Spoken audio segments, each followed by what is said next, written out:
malala ao amin'ny tompo ho aminareo ane ny fahasoavana sy ny fiadanany Jesosy Kristy tompontsika. Amen.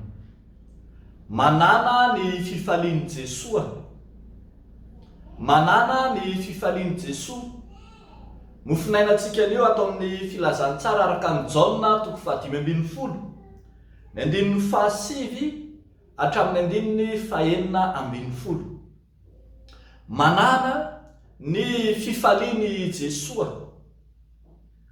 Rehefa mamaky ny filazantsara araka ny Jaona 5:12 isika dia mampiseho be dia be ny fifandraisan'i Jesosy amin'ny mpianany ity toko ity. Asehony eo zany ny firaisan'i Jesosy sy ny mpianany. Raha miray amiko ianareo, resahany eo ny fifankatiavana eo amin'ny Jesosy sy ny mpianany, ny amin'izay endrika fifampizakana miombona fahoriana i Jesosy sy ny mpianany. Ary teneniny eo mihitsy koa aza ny amin'ny mahavavolombelona ny mpianatra. Eo anatrehan'izany dia aseho ny fifalian'i Jesosy. Teneniny eo amin'ny 9:40 manao hoe, zany zavatra zany dia efa nolazaiko taminareo mba ho eo aminareo ny fifaliako ka ho tanteraka ny fifalianareo. Mba ho eo aminareo ny fifaliako, ny fifalian'i Jesosy, ny fifalian'Andriamanitra dia ny mahita ny zanany mandeha amin'ny fitiavana, miaina amin'ny fifankatiavana. Io fitiavana io dia ambara n'ity mofinainantsika ity fa fitiavana nalaina tahaka tao amin'Andriamanitra ilay tia izao tontolo izao, ary tao amin'ny Kristy izay tia ny olombelona ka nanolora ny tenany ihany koa.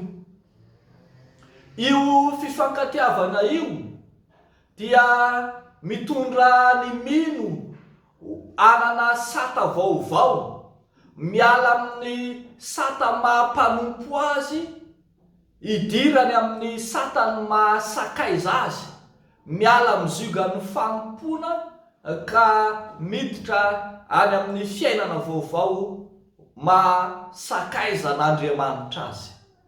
Eny, io fifankatiavana io no mahatonga azy ho tsara fifandraisana amin'Andriamanitra, ka ilazan'Andriamanitra fa tsy anareo no nifidy ahy, fa izaho no nifidy anareo.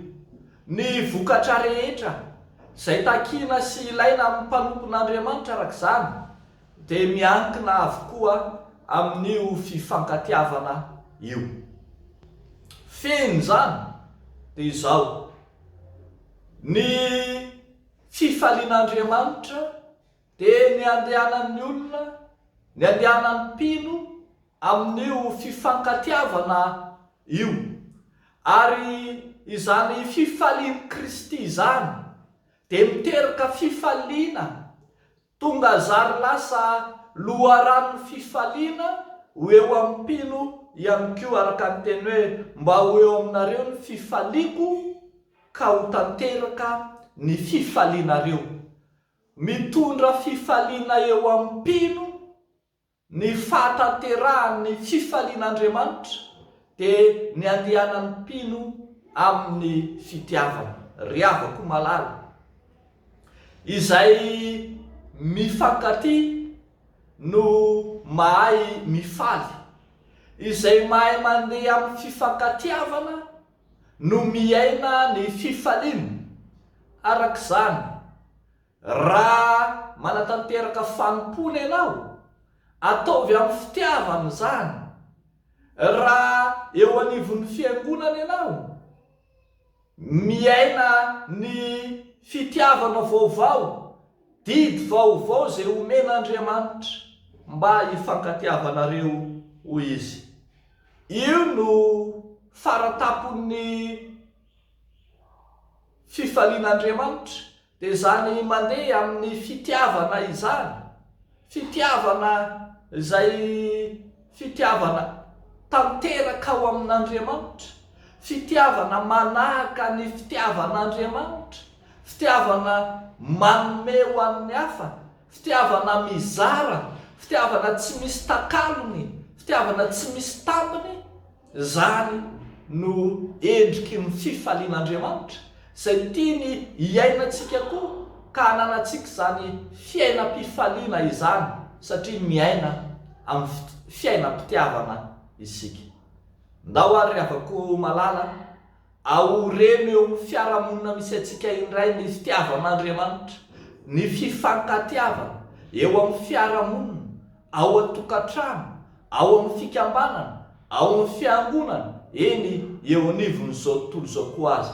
Izany no ahitana taratra ny fitiavan'Andriamanitra eo amintsika, fa izany koa no ahitana taratra fa miaina sy mandeha amin'ny fifaliana isika.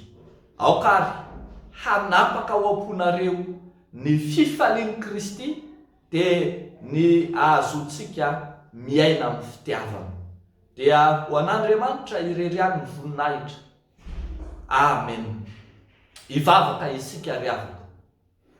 Tompo Andriamanitra rainay tsy toa, misaotra anao zay amin'ilay fitiavan-dehibe tokoa nasehonao amin'izao tontolo izao tao amin'i Jesosy Kristy, ilay fitiavana manolotra ny aina, ilay fitiavana mizara, ilay fitiavana manome, fitiavana tsy misy toa azy. Ary ampianarinao zahay hiaina hifankaty tahaka izany. Izany no loharanon'ny fitiavana, loharanon'ny fifaliana mba ampifaly anay ankehitriny ary. Dia taio zay Tompo mba ampiatra ny fifalianao eo amin'ny fiainanay andavanandro, ka ho zary fiainana feno fifaliana ny fiainanay. Ity tontolo andro ity, ankininay sy apetrakay ampelantananao mba anjakan'ny fifaliana tanteraka, ny hoavinay manontolo, ny famponay rehetra, ny fifandraisanay amin'ny mpiarabelona aminay, dia anjakany izany fifaliana izany. Ho tanteraka izany satria ianao Andriamanitra no mahatanteraka azy. Amin'ny anaran'i Jesosy Kristy Tomponay. Amen.